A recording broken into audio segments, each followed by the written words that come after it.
Hey Kai, how's it? Obviously, you've been here before, not just for being from here, but fighting wise. You just came off of a fight, and not so much about that fight, but my question is about your record in general. Those of you who know you and watch your fights, this is the case with a lot of fighters. They're often better than their record maybe looks. Is there anything you've been working on this camp back in Las Vegas that you really want to show and bring to the table for this one?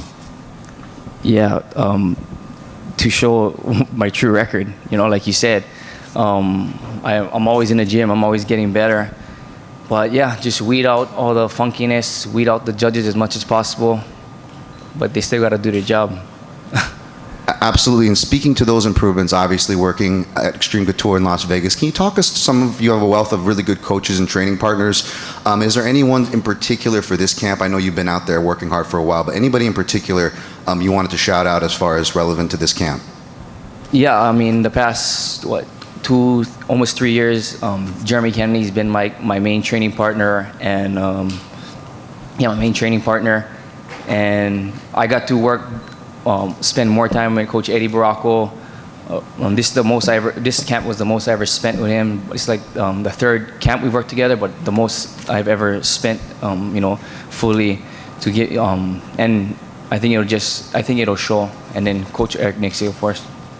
And last one from me, just looking at your opponent, obviously you don't want to give away any game plan or your exact intentions, but can you break them down for us? What do you think about this matchup, how it relates to you and your approach?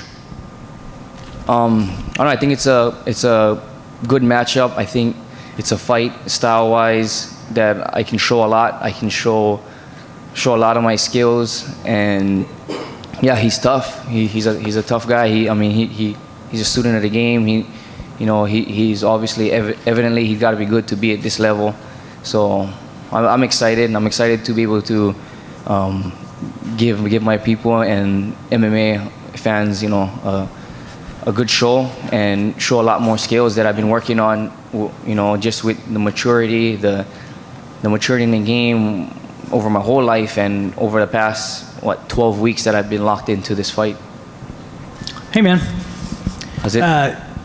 Talk to me a little bit about the opportunity, I guess, to get some momentum going in. You've been maybe one of the busiest guys in the sport, and just in terms of how frequently you fight. But it's been a few years since you've been able to string a few together. Now you have the opportunity to do it again. What's the mental preparation like for you going into a fight like this, where you say, you know what, now I can get a winning streak going. I can start to do some things here. Yeah, I mean, the wins are the most important thing in this sport. In sports in general. So yeah, I got to do my part. And I feel like I've done my part all up until this point, and then I get 15 minutes of time to do so on Saturday. So, but yeah, the winning streak, you gotta win. You gotta win. So as much of a sore loser as I want to be on these split decision draws or whatever, you can't do nothing about it. You just gotta get better. You gotta get better, or you're gonna get weeded out in this sport. Just you don't get much chances. And I feel I'm pretty damn close.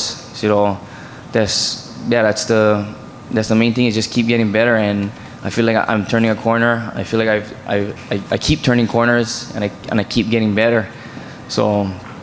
Yeah, the main thing is win on Saturday and have a 2-fight win streak. Is there anything that you change up as far as the mental preparation? I mean, if you lose a split decision like you've mentioned a couple times in the recent past, how long does it take before you bounce back and say, all right, man, let's go, let's get back in the gym, let's get back on the horse, after you stop kind of being bothered by it, I guess? I never stopped training. I never stopped training.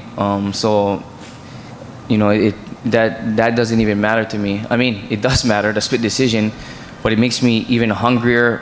It makes me fine-tune even more on what I gotta do, what skills I gotta build on, because there's obviously something I gotta do. There's something I gotta do to change it up. And I feel like I am. I feel like every time I'm fighting every time I take a step up in competition, or rather I'm fighting good guys, Like I'm not fighting scrubs. I'm not cherry picking. Once I'm done fight, I'm asking for the next fight.